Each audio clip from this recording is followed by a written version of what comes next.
আমরা আবারও জিতলাম বড় মার্জিনে। কালকেও জিতেছিলাম, বাপ্পাদাকে হারিয়েছিলাম, আবার মানে আজকেও জিতলাম। আমি মাঠে এই কারণে আসি না, যেদিনে আসি সেদিন হয়তো 8-10 গোল দিয়ে আবার বাড়ি চলে যায়। ওদের মন খারাপ হয়। জাল ভাইয়ের আবার আজকেও মন খারাপ, জাল ভাই একটু খুব দুঃখ ফিল করছে। আবার আজকেও হয়ে গেল, বাপ্পাদা ওখানে শুয়ে অজ্ঞান হয়ে পড়ে আছে, যেতে হবে, যাই হোক ওখানে পড়ে আছে। তো আমরা জিতছি, আসবো, জিতবো। ইসমাইল কাকু দুঃখ আনছে, কি করবো বলো ভাই। এই যে ইসমাইল কাকু, আমরা জিতবো। সুপদ কাকুর কাছে একটা বলা যায়নি আজকে, সুপদ কাকুর কাছে যাবো আমরা ক্যামেরা নিয়ে। কাকু কি কাকু মিথ্যা কথা, মিথ্যা কথা।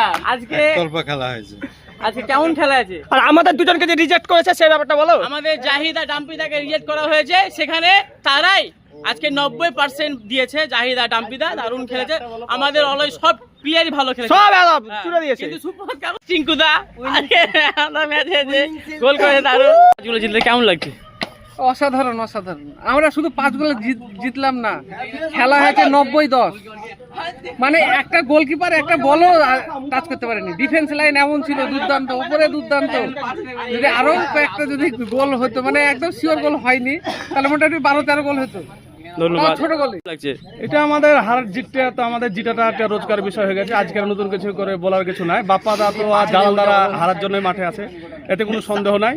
আমাদের এটা রোজকার ব্যাপার, জিতটা আমাদেরকে মাঠে আসতে হবে, জিততে হবে, এটা আমাদের একটা রোজকার ব্যাপার হয়ে গেছে। এটা কিন্তু কোনো বিষয় নাই।